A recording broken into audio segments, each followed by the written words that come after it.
I'm going to start off this episode with a seemingly random question for you, Jason. Have you ever heard of and maybe been to a place in Los Angeles, specifically, it might be in like West LA. I'm not quite sure what this part of town is, but that it's like border of West LA, Westwood, and Culver City, kind of like a vague area. There's an ice cream shop that's been there for a long time called the Big Chill. Have you A, heard of it, and have you B, been there? No and no, although that was a fantastic, iconic movie from the early 80s. It's a kind of a shame that you haven't been there because I haven't been in years, and I was randomly thinking about it fairly recently, but didn't feel compelled enough to go there. I went there very often back in probably the 2006 to 2008 timeline because they're one of the few places I knew of that had non-dairy frozen yogurt. And it was so exciting to go there for that reason. Like it was one of those things that most long-term vegans recall when you feel deprived of certain foods and then you find out that a place in your town or a place that you're going to visit has it. And back then, frozen yogurt that was dairy free and vegan was so rare. I think, however, at the time, it technically wasn't vegan, and I didn't find that out until later because back then it was like that awkward phase where you would go into a restaurant and ask if something was dairy free and they'd say yes, but there might be like some random ingredient in it like like some lactose derivative or something that wasn't fully vegan, and you always had to make that choice of would you have it anyways if it wasn't 100%. And that was always interesting. So I'm not 100% sure actually if it was vegan, but anyways, I used to go there. I thought it was vegan at the time, and it was like an exciting thing to do with my friends, and it was across the street from another like fast food Mexican place I loved, and very fond memories. So it kind of randomly came up in my head recently. I didn't look into it. I was just kind of curious if that place still existed, and then it showed up on TikTok in a very fascinating way. So this episode has nothing to do with frozen yogurt. It has very little to do with being vegan. What it does have to do with is a controversy that the Big Chill ice cream shop in Los Angeles was involved with the last few days. So on TikTok, there was a video summarizing the fact that Demi Lovato went to the Big Chill and got triggered because of some of the marketing that they were using to describe their ice cream. Apparently, they used the term guilt free, and it really triggered her because she has been really working on her eating disorder, speaking out against that. And she went in there to get ice cream and felt offended by some of their marketing.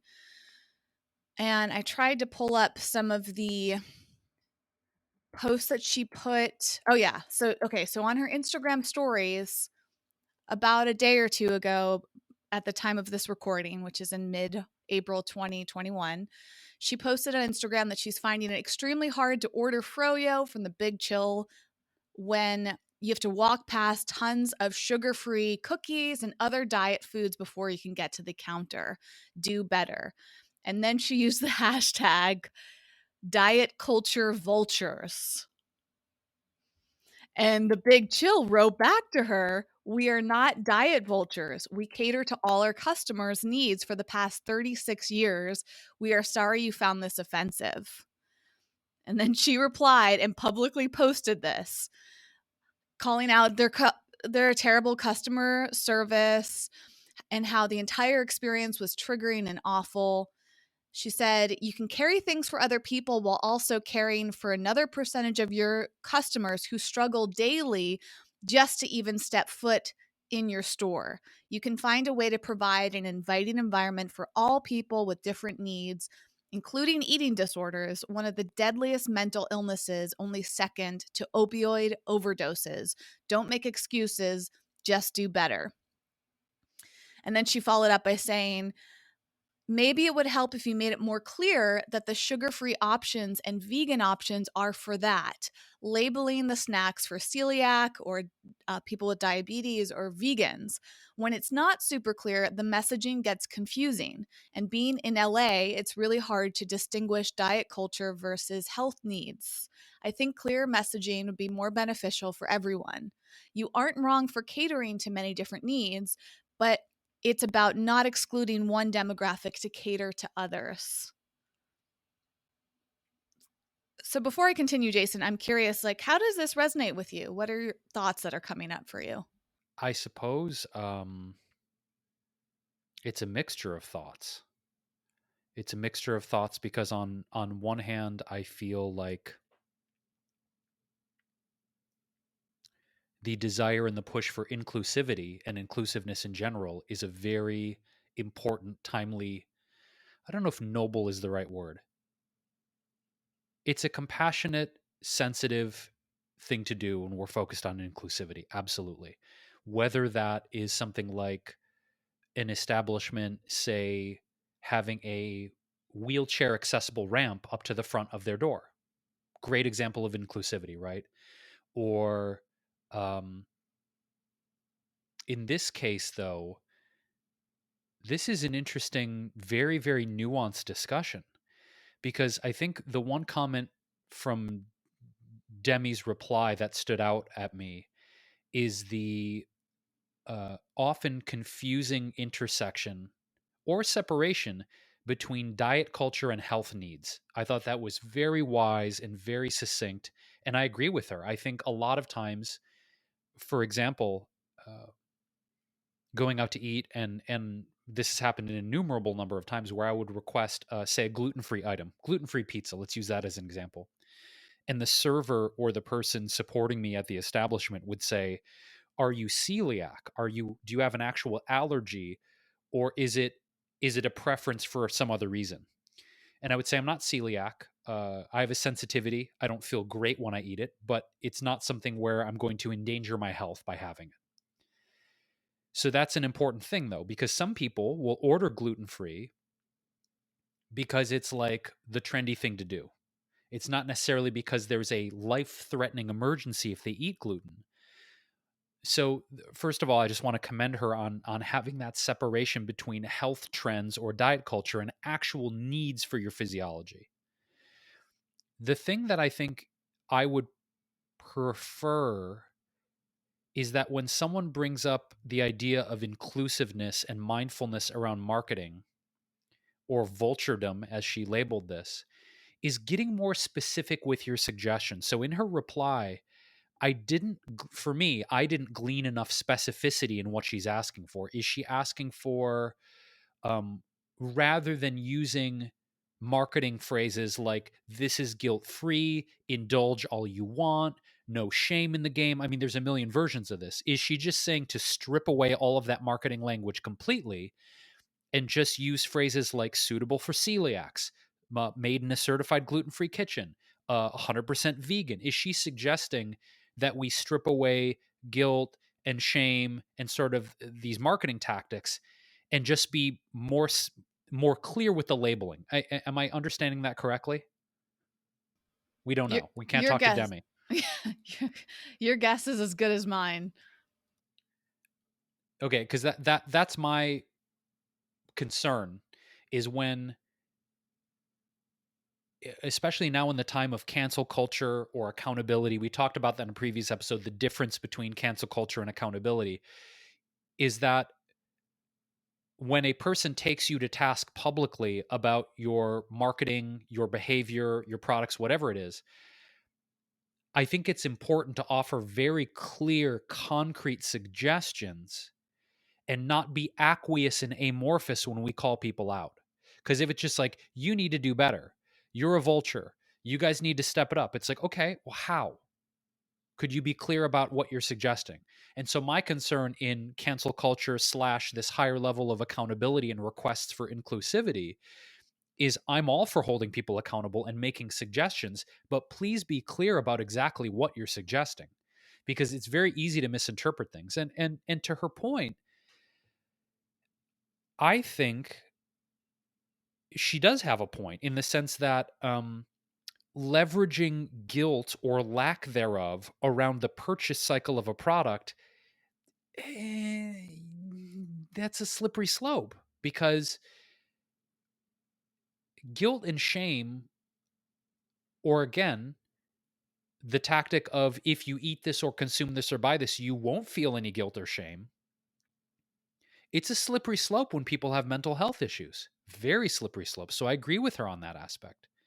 What I would like to see though is again a very clear set of suggestions of, are you saying let's strip away all of that marketing language and again substitute it with better labeling?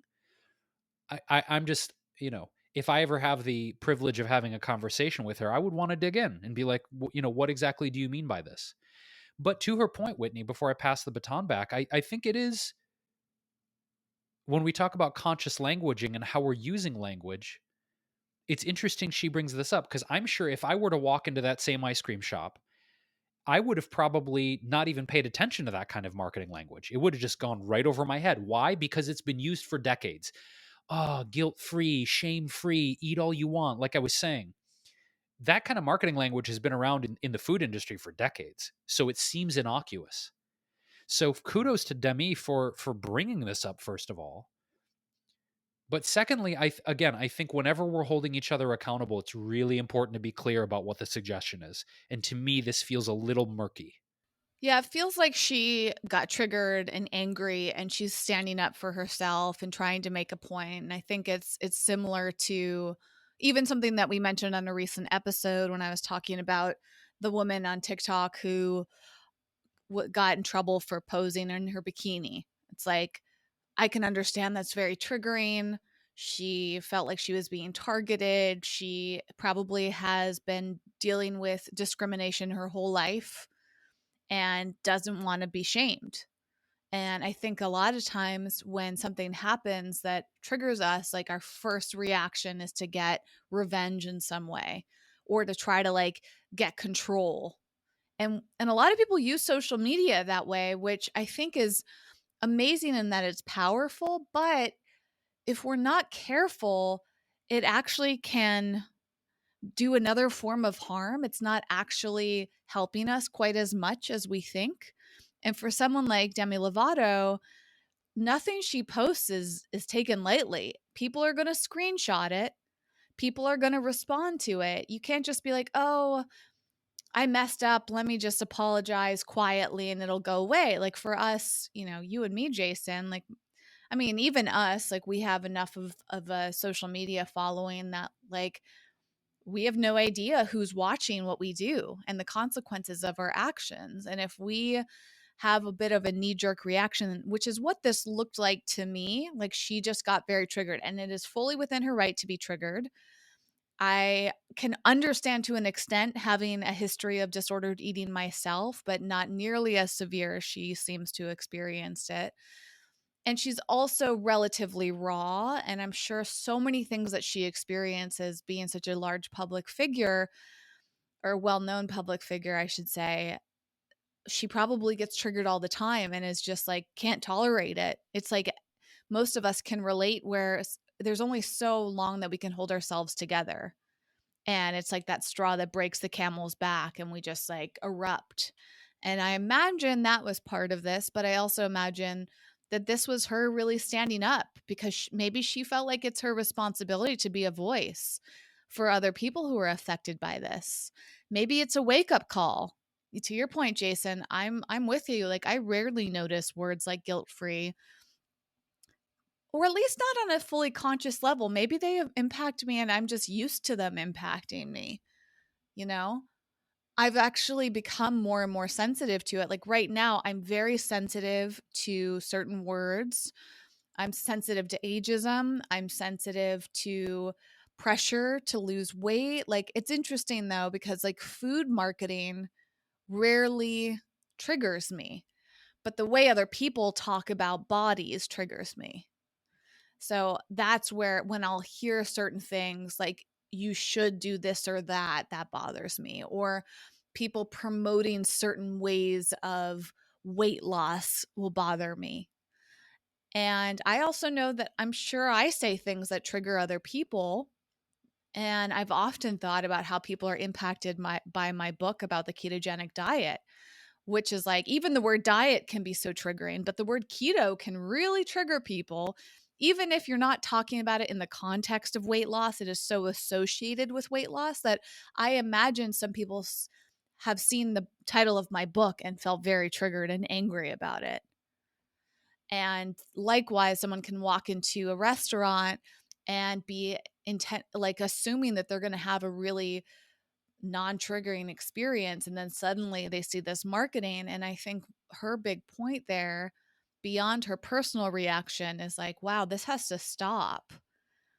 And I mean, the Big Chill, I didn't realize that it's been open for 36 years, but I imagine that they have not done too much to reevaluate their marketing aside from going on social media. I looked up their Instagram, feels very trendy. It's full of a lot of young, cute girls, your like average youthful LA type they're taking pictures of. And so actually that triggers me because it's like, hey, we're going to use young girls to market our product. Like it's kind of sickening because it doesn't fully represent them. Um, so it's like you're only representing the fraction. Granted, I will say for context, the Big Chill is not that far from UCLA, Jason. So it feels like a very UCLA type of place to go to. I used to go there with a friend who I think was in college at the time, and she lived fairly close by, and we would like meet up there, and it always had that feeling to it. So I imagine that they're used to this like youthful vibe, and they're probably as a company used to women going in there and wanting something quote guilt free. So it's tricky as a company when like your clientele might literally be using those words, and as you and I, Jason, know, as people that have studied marketing, a lot of times you use the words that your customers use. And so it's not just an issue. You can't really point the finger at one singular company because it's an issue with the entire culture. And I also thought it was really extreme to use the word vulture because again, that is like a pretty intense word to use, where maybe you can have a private conversation, but then again, who knows what happened previous to posting this. And that unless she discloses it, we have no idea.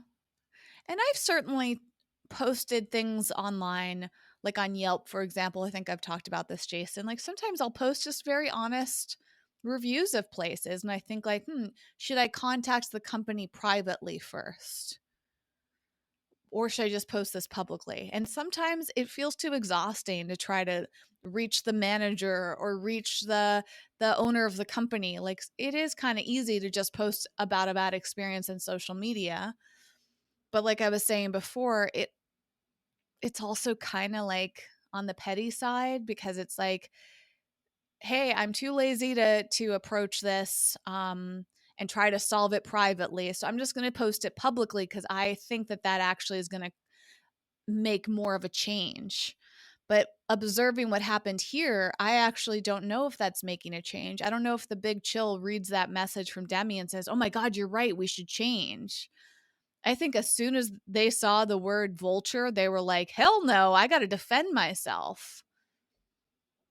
You know what I mean? And it's like, unless, to your point, Jason, you give very specific action skills, like it feel to your point also at the beginning, it feels more like canceling somebody versus holding them accountable or holding them accountable in a shaming way. So even when you step back at it, she probably felt body shamed because she saw the word guilt free, but then she turned around and shamed them for their marketing. And it's like fighting fire with fire, fighting shame with shame. Like, where does that really get you?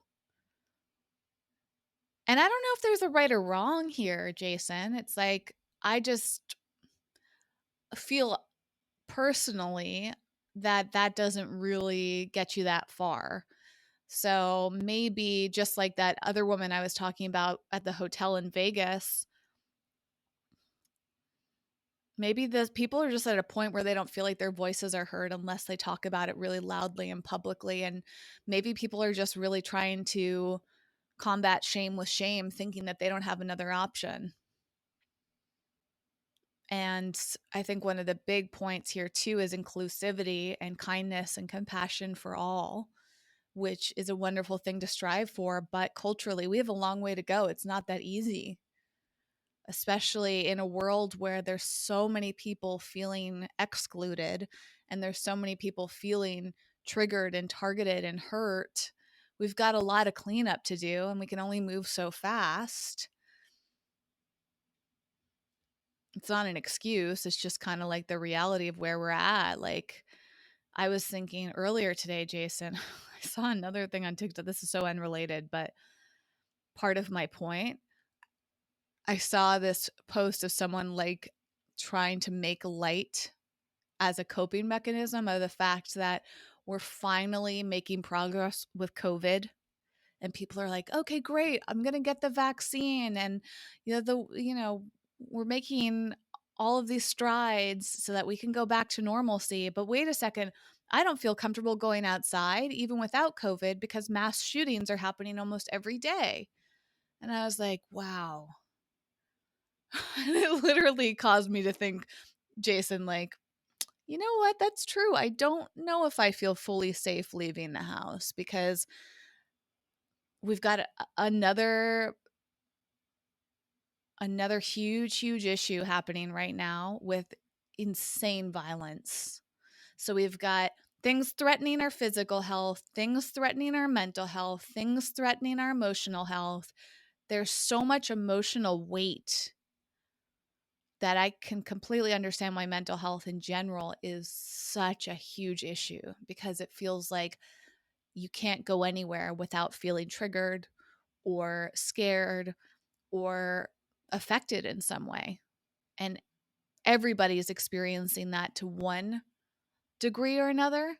And certain people are especially targeted and do not feel protected at all. And I think that that's really the bigger issue here. I think it's so important to take into account how a lot of people are teetering on the edge of sanity right now, and I don't say that lightly. That I think it's best to assume, and that's a word that I don't like to use a lot because assumptions can get us into a lot of trouble. I think it's best to assume that everyone we interact with on some scale is struggling with something, right? Someone's fighting a silent battle, whether or not they're posting it on social media or they're keeping it private. I think that the physical isolation over the past 14 months, um, we've talked about in previous episodes how COVID has biologically changed our brains by the isolation, the lack of variety, the lack of novelty, that physiologically our brains are going to have to adapt back to community interactions, you know. And then you take into account what you said, Whitney, about this increase in the frequency of mass shootings. And then, again, since we're on a little bit of a tangent here, but it's related to mental health and triggers, because that's really the core of kind of what we're talking about in this episode. A friend of mine, prior to recording, about 10 minutes before we started today, informed me that she's moving from the Pacific Northwest back to Las Vegas. I said, why? She said, well, have you seen the fire reports for the year? I said, no, I haven't. I didn't even know they were released. And she sent me all of these screenshots and websites of the, again, forecast. We hear that all the time with the weather. But now with natural disasters, including the fire season on the West Coast, apparently they just released the data of what they're projecting for, the summertime fire season. It's grim. Not going to lie, it's grim.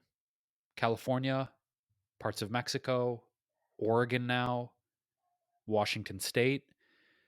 Does not mean it's going to manifest exactly as they are, because again, it's a forecast, it's a prediction, but it was grim. She's like, I don't want to be here for it. I don't want to be constantly worried about what I'm inhaling when I take my dog outside for a walk, feeling like my physical safety and the safety of my home is being threatened. And I'm like, I get it. I get it. So all of this is to say that there is a shit ton of anxiety, there's a shit ton of fear, there's a shit ton of distrust. People are teetering. So when I say let's assume that people are one or two straws away from snapping, I think that's reasonable to assume. And why do I say that? I think because if we can be mindful of our own state and mindful of that's probably the case for most people we interact with, it's an opportunity to be kind and compassionate. And going back to this point about Demi, can we, even when we're triggered, and I'm saying this to myself too, even when I have the straw that breaks the back,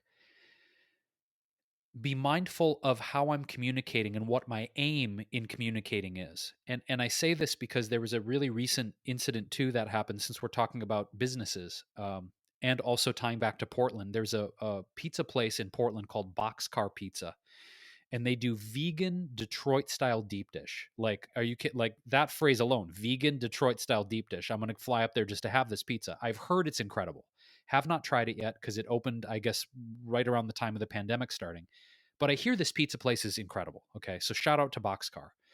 Last week, they were posting on Instagram that they got a barrage of negative Yelp reviews. Barrage. Why?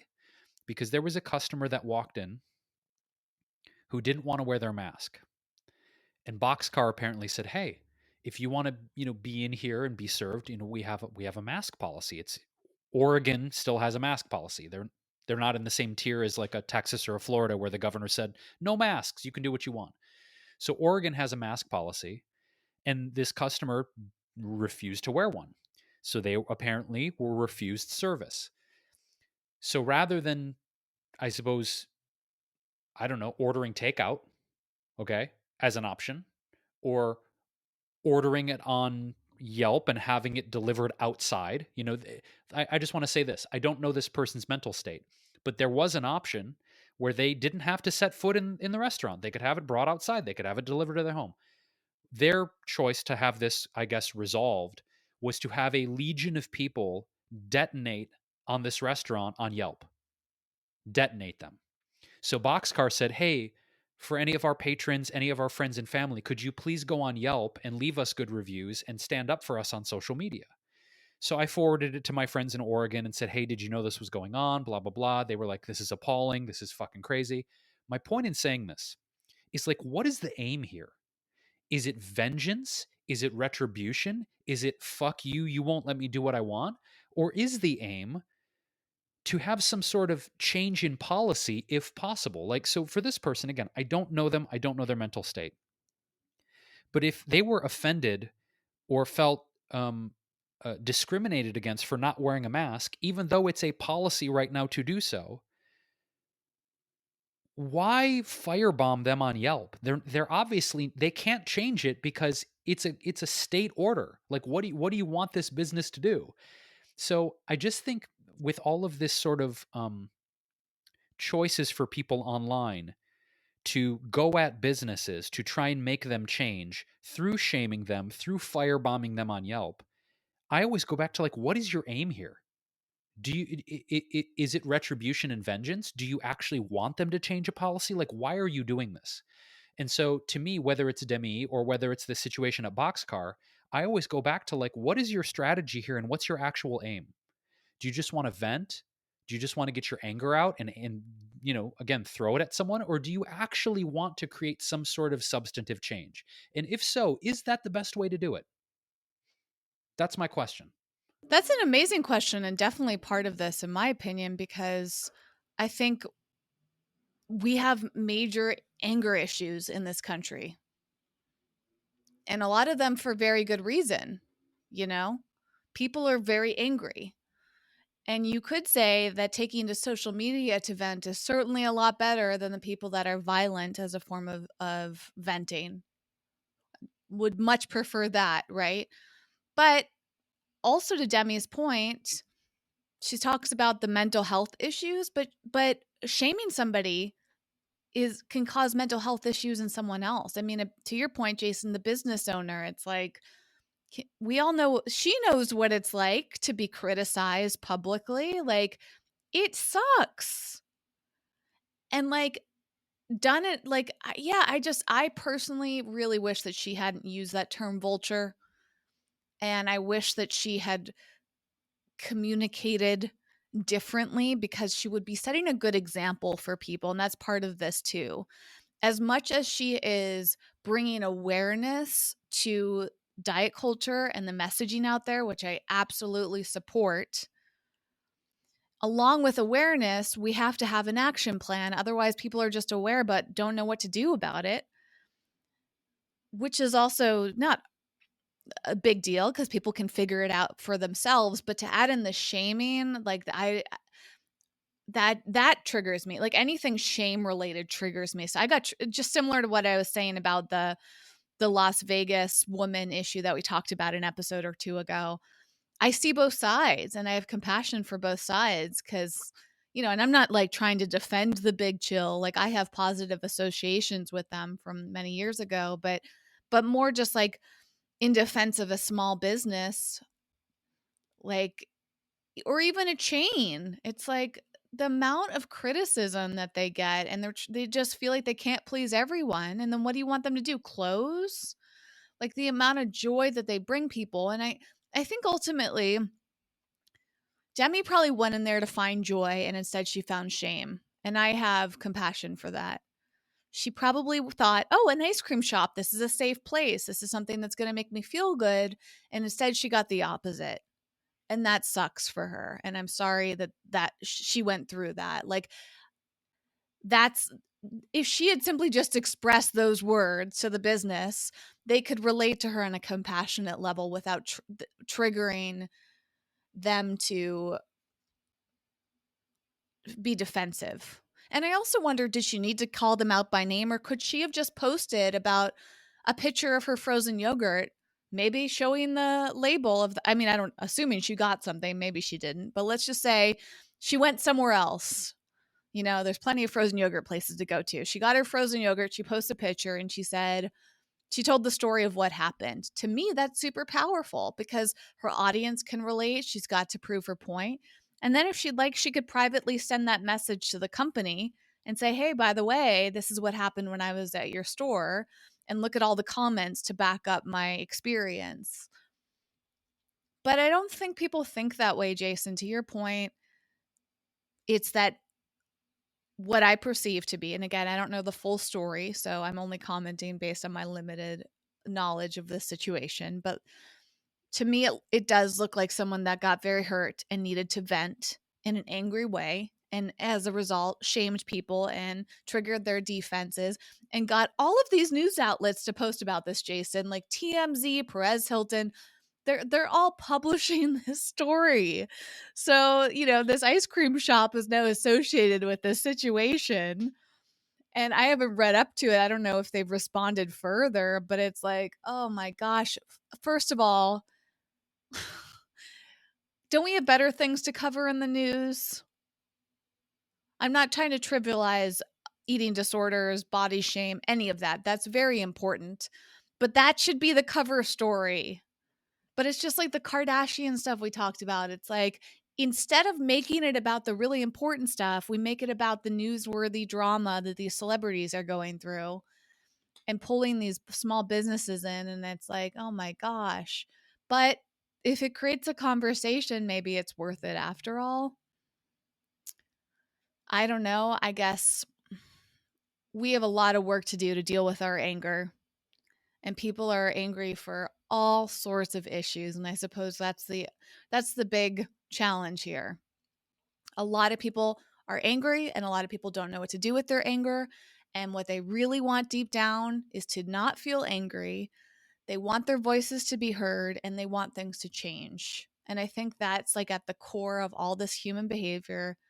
People are frustrated and fed up, and they are desperate. And desperate feelings can sometimes cause us to do things that don't actually work in our favor. So Oftentimes we have to wait till we cool down because, as you know, Jason, like it's really hard to think straight when you're angry. So I have compassion for that too. Like it's so easy. Hindsight is 2020. Maybe Demi regrets her behavior. Maybe she still stands behind it. I have no idea.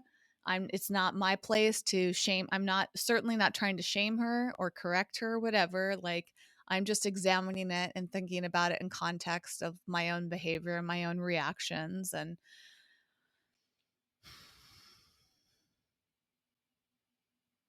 I think that's just the state in which we're in, Jason. Like there's a lot of human beings that have a lot of wounds. And when their wounds get triggered, they do a lot of things that don't actually help anyone. In fact, sometimes they do more harm than good. And sometimes they do more good than harm. So my hope is that Demi's statement about all this actually does get people to think. Maybe it does affect the Big Chill. Maybe the Big Chill closes, or maybe the Big Chill continues with business as usual. But other businesses, I'm sure, are watching the situation go down, and they might be behind the scenes changing their marketing, which actually gives them a leg up, and they can position themselves as a non-triggering frozen yogurt shop that has options for everyone. And maybe there's some secret formula they'll come up with that balances and makes everybody feel good. I guess that's what we can hope for.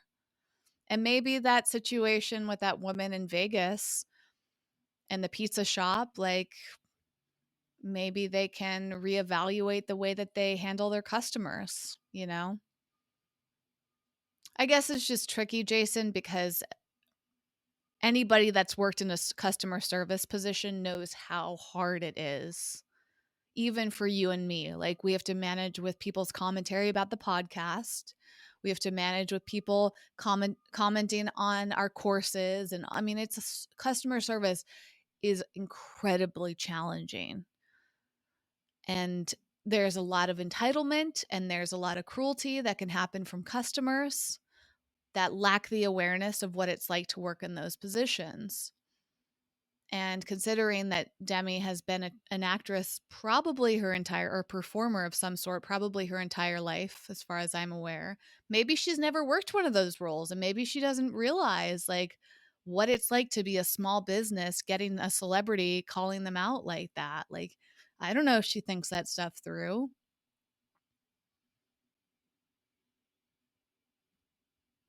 And maybe that person in Portland, Jason, like they're clearly not thinking about how they're affecting that business. They just want to be right. They just want to get justice, is what I imagine. And I guess it makes me sad because it takes us further away from unity, Jason. Like all these stories, it's just like human beings creating more wars against each other instead of really trying to sit down and work it out, which is what I would rather see happen. It's almost, and I know this is going to sound cliche, especially in terms of social media and digital communication. I think it's really easy to forget that there's a human being on the other side of that message. I'm going to message their account. It's not a person, it's their account. I'm going to send this to their inbox. It's an inbox, not a human being with feelings. And there's a dehumanization that has occurred. The rhetoric we always hear, which is accurate to a point, is that all of the technology we have and the social platforms are bringing us closer. And by all means, especially during the last 14 months of a pandemic ish, I'm grateful for FaceTime. I'm grateful for Zoom. What I'm reminded, though, of this conversation is how easy it is to dehumanize a person and remove the compassion and nuance of conversation when we send people messages. We forget there's a human being on the other side of that message. We just think it's account to account. And I know that's been said a million different ways. I think it bears constant repeating, though, because to me, it's almost as if, again, if the aim is to have awareness be created. I want this business to be aware that the language they're using and the marketing they're using is potentially harmful, not only to me, but people that are struggling in ways like I am. Or in the other case, you know, um, I find your mask policy discriminatory. Okay. Well, is there a workaround given the parameters we have to operate in as a business in this state where I can make you feel accommodated, right? If we have a conversation with a human being face to face, in my life experience, I find that it's much easier to find understanding and resolution than it is to have this sort of gang mentality or tyranny in the majority where we're going to firebomb someone on Yelp or we're going to call them out on social media. Again, I these things are done from a place of pain. Why else would someone do it? Why else would someone take and say, I'm going to get all my friends to firebomb this business on Yelp? Or why else would someone like Demi publicly call them out and label them as a vulture? To me, I just think that having a face-to-face conversation with the business owner, the CEO, you make enough, taps on the door, you can get up to that person and have a conversation. I think resolution is easier achieved by a genuine human conversation than resulting to dehumanizing social media to get your way. That's the first thing, is can can we bring back intimate, compassionate human conversation so that everyone's understood? Hopefully, doesn't guarantee we're understood, but I think that's the first thing, Whitney, is removing the dehumanization aspect of digital communication.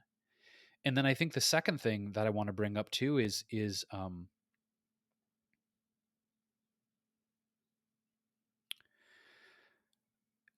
there's a situation I remember when I was in college where I was working valet jobs. You talked about customer service, right? And how when one has worked in a customer service position, whether that's being in a phone bank or being a server at a restaurant or a valet or you working at the Apple store for so many years, I have noticed that how people treat you is usually an indication of their life experience. I want to piggyback on what you said, Whitney. And interestingly, I worked valet for years before I went to Columbia. I wanted to save up enough money to move to Chicago, finish my degree, all that. So I'm working this valet job for years, and I was at a hospital. I was at a couple hospitals in Detroit. And this is anecdotal because it's only from my life experience, okay?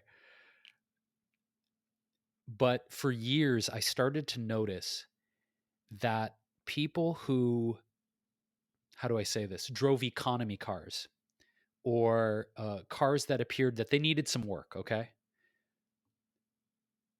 would vastly tip me more frequently.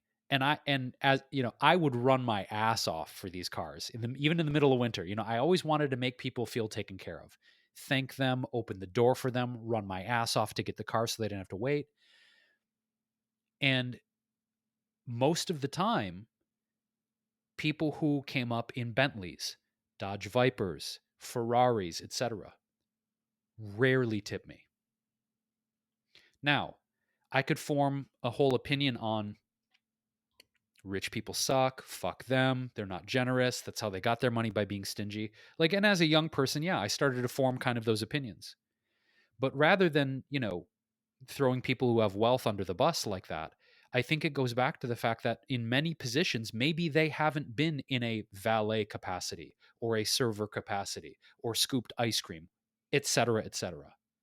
And there's a lack of understanding and a lack of compassion when you're not in a position. You just want what you want.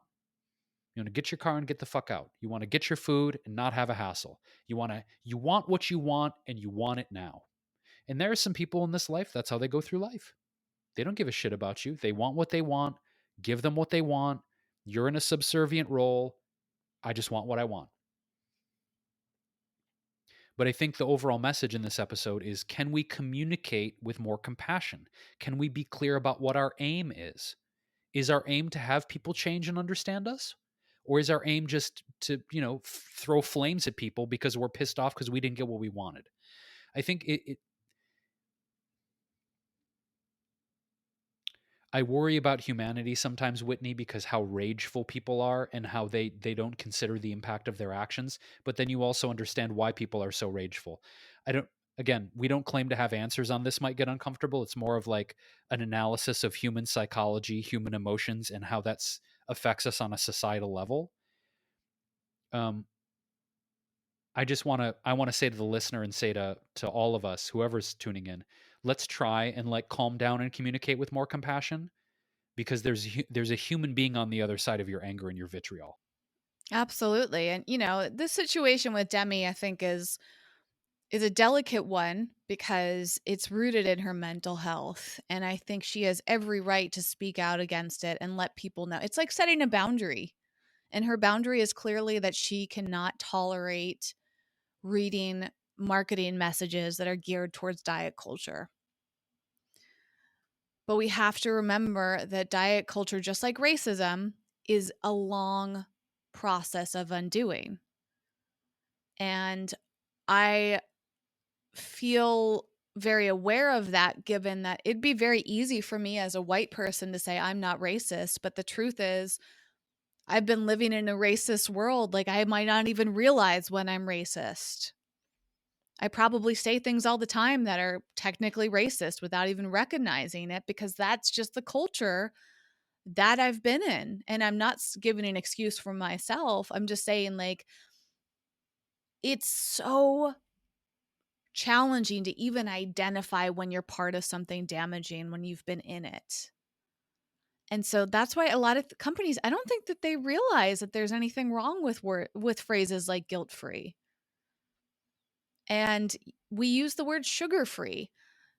Some people are triggered by it, some people aren't. I personally am not, because I actually find I personally feel better when I eat sugar-free. But I've also been somebody that struggled with disordered eating. So there are probably plenty of viewpoints that I have, Jason, that are the result of me having disordered eating.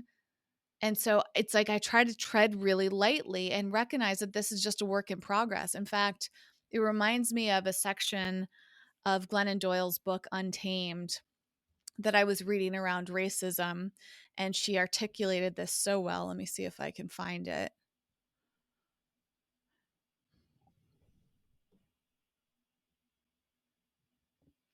She did use this quote from Maya Angelou, who said, "Do the best you can until you know better. Then when you know better, you do better." Right? So we're all doing the best that we can. I think that's part of your point too, Jason, which is like, can't we assume that people are doing the best that they can? Like, just simply saying, "I know that you think that your marketing is the best that you have right now because you just don't know better." Right? So I think this is part of it too. It's just that we can't really see what's going on because we're so in it. So we don't even realize the opportunities. Another thing that Glennon says is that people are just telling us the truth for the first time. And that truth feels like an attack because we have been protected by comfortable lies for so long. So I'm sure that the Big Chill felt attacked because so many people have agreed with their messaging up until now. That's another element of this. I'm sure a lot of people are saying, "Yeah, that's great. Guilt-free. People want guilt-free food. Put guilt-free on there. Make sure that'll draw people in. That'll get more people to buy our ice cream." People are happy, for whatever, like, I'm sure they're just there, part of that whole world, not even recognizing that diet culture is a huge issue. So I'm sure that someone like Demi saying, "Hey, this is diet culture," they probably feel very attacked because it is the truth. I mean, truly using those phrases like guilt free is, for all I'm concerned, diet culture. That's the truth. And maybe no one else has said it before. So again, like, that's the part of it that I think is incredibly important. Glennon also said that the truth can agitate our comfortable numbness, which I thought was such an amazing phrase. It's like we have become so numb with the comfort of how we're living. And so when somebody tells us the truth, like you're racist or you're participating in diet culture, whatever else it is, it's really uncomfortable. But that discomfort is important. So that's what I'm saying when I'm seeing both sides of it. We're uncovering so much. We're recognizing that we've been living in this culture and it's incredibly uncomfortable for all sides. And I suppose that's the part of it too. It's like there's a lot of messed up shit happening in our world. It's very uncomfortable. It's very unpleasant. There's a lot of anger. There's a lot of frustration. There's a lot of fear. And I think that is all tied in because ultimately, someone walking into an ice cream shop, just even what she was saying, like the bravery it takes to walk into an ice cream shop when you've probably been conditioned by diet culture that you shouldn't eat ice cream because it's going to affect you. Like that's the other part of this I want to address too before we wrap, Jason. It's like we have to commend somebody who's been struggling with an eating disorder just to eat certain foods because I can really relate to that. Like that's probably going to be a struggle I have for the rest of my life to eat certain foods that I have been told over and over and over again that I shouldn't eat because if I eat them, then I'm going to gain weight. And if I gain weight, then I'm unaccepted. Like there's a lot of fear and discomfort in that. So bravo to her for saying, I'm fuck diet culture. I'm walking into this ice cream shop and I'm going to order whatever I want and I'm going to enjoy it. That's bravery. That's a huge step. And it breaks my heart that she took that big step and then immediately was faced with her fears. And so all of her fears were almost confirmed. And it's like, again, I get it. And I hope that that ice cream shop gets it too, Jason. You know, like I hope that they are reflecting on this from different angles, but they might not be. They might not even realize that there's a problem with their marketing and they might think that she's ridiculous and whatever else and this could continue and we have, who knows? That remains to be seen. But I guess the to your point too, if we can all just try to look at things differently and raise our awareness and somehow get out of the bubble of life that we've been living in for way too long. And it ties back to our ultimate message here on the show, which is like this might get uncomfortable and it usually is very uncomfortable. Doing things differently is uncomfortable. Recognizing parts in your life where you need to be held accountable is uncomfortable. And that's why a lot of people don't want to change. The truth is very unpleasant sometimes when you recognize that what you've been doing has been contributing to other people's suffering. And hopefully just having these types of conversations as you and I are committed to doing, Jason, is raising our awareness and our listeners' awareness and encouraging each of us to really be more mindful and aware of our words and our actions and what we're contributing to. And, from a peaceful perspective, maybe we can think before we react, but we're not always going to be that strong and aware.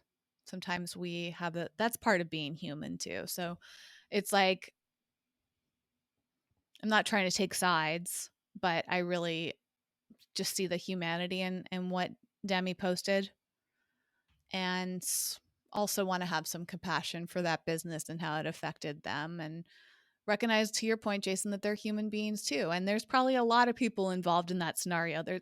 Probably got a marketing team, they've got social media managers, they've got employees at the store, they've got the managers of the store, they've got the owners of the stores. I mean, I'm sure there's at least 5 people that were involved in that whole process. And instead of looking at them as 5 individuals who have their own fears and frustrations and vulnerabilities and anger, it's like, let's lump them all together into this bad company that everybody can shit on and make feel awful. When, like, who knows what that ice cream server was going through that caused her to do something that Demi perceived as rude. You know what I mean? Like, who the hell knows what was going on for any of them? And I love that you brought that up, Jason. It's like everybody's facing some sort of struggle every single day, and let's add a little bit more compassion when we remember to. Yeah, I want to just briefly bring up a point that jumped out that I think is important to address in the Maya Angelou quote, because I've seen a portion of her quote parroted in wellness marketing a lot. It's come up a lot, which is when you know better, you do better. I've seen people extract that Maya Angelou quote and recycle it for all kinds of newsletters and marketing funnels. And I disagree with that. I disagree with that quote because it's not taking into account that there are other factors in a human being's lens and perception of life that they may not do better once they know better. I mean, let's bring up something like, I don't know, smoking as one example. I think most human beings in the modern world would probably agree, based on the data we've received, that smoking cigarettes made by multinational corporations is not a great thing to do for one's health. But we still have millions and millions and millions and millions of people who smoke cigarettes. Do they know better? I think we could probably say yes, they do know better, but they continue to do what they do. And the reason is why is well, A, we need to take into account and have compassion for the fact that human beings are chemically addicted and that products like cigarettes are designed to be chemically addictive. That's number one. And number two, that maybe the stress relief, maybe the opportunity to leave work and have a 15-minute break and the ritual of having a cigarette, or the fact that it's become an emotional crutch, like things like alcohol and sugar and overeating. There's a lot of things that become emotional crutches for human beings.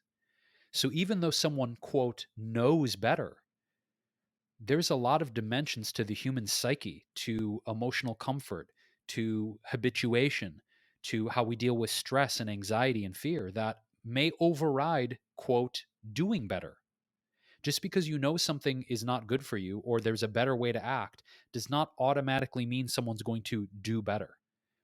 So I take umbrage with that quote, not because I think Maya Angelou is wrong, but I think that the way in which it's been used is, if I just inform you of this thing, if I educate you on this thing, take you through a course, take you through a training, show you a quote better way, then that means automatically and hopefully you'll change your behavior and change the way you live your life, which, as we know, human beings don't really do that. Well, to be fair, the quote is, when you know better, comma, do better. It's not when you know better, you will do better. It's comma, do better because you know better. Ah, so And it's I think okay. you're absolutely correct in some of the misinterpretations of that.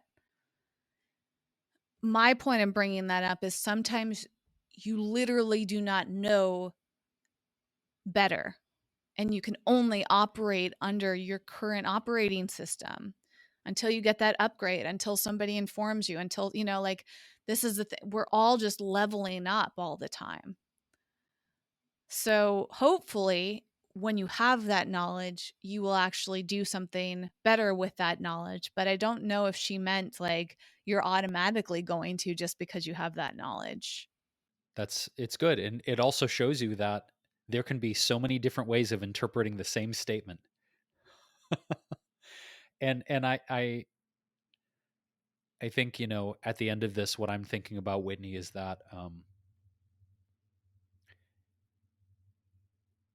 I guess my final thought here is in holding a person accountable slash helping to create more awareness in their life of their actions, their beliefs, how the things they do affect others. Let us not expect perfection or immediate change. I think it's really important for ourselves and others, as grievous, or as what how do I want to say this? As painful as their grievances might be or their actions.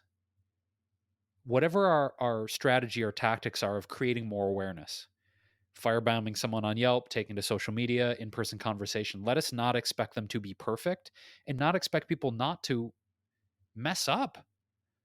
I mean, for fuck's sake, we are, and I'm not letting anyone off of the hook per se for incredibly damaging things that they do. I think it's important though to realize that when we are trying to correct or change our own state or our own behaviors, and also encouraging others to do the same, um, that's not probably going to happen overnight. It's going to take time for a person to internalize someone else's viewpoint, how their actions have affected someone else, to internalize their own emotions around it. So, as we're in this process, I think it's really important to be patient, to be persistent, and allow people to have their own experience of change. Because if they've been doing something for a long, long, long time, moving that needle can take some time to do that. So that's my final thought on things, Wit, is let's just have patience and compassion as we're encouraging ourselves and as we're encouraging others.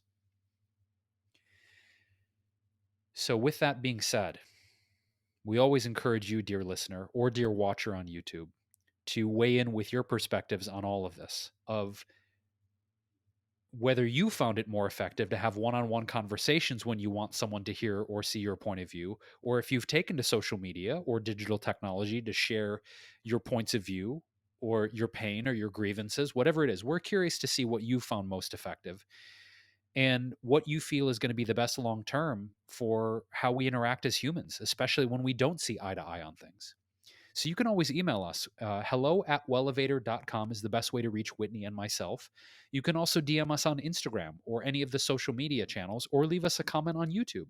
Whatever way that you feel is most appropriate, we always love hearing from you and your perspectives. Whether you agree or disagree or feel neutral as hell, we don't really care. We just want to hear from you, because we treat This Might Get Uncomfortable as an open dialogue and an exploration of these very nuanced, complicated aspects of human life, because we may not have answers, but I think through conversation and discussing these things, especially with differing viewpoints, perhaps we create more clarity together and we open each other up to different ways of seeing life. And that is really one of our big aims here. We have all of the resources we mentioned today at our website, our main hub, which is wellevator.com. That's WELLEVATR.com. You will find the transcript for this episode, the show notes for all of our 200 plus episodes at the time of this recording. So, whether you want to dig into the resources we mentioned here or dig into any of our previous episodes, please visit us at our website for all of that psychic smorgasbord. I don't even know what that means. I just pulled that out of my butt. It's a psychic smorgasbord for you there on wellevator.com. So until next time, as a reminder, we have episodes every Monday, Wednesday, and Friday. Our guests are on Friday. We have incredible, incredible human beings from all walks of life, many different industries. It is our aim to be as diverse and inclusive as possible here. So we've got some fantastic guests coming up. With that, we appreciate you, your listenership, your love, your perspectives, and we'll be back with another episode of This Might Get Uncomfortable soon. Stay tuned.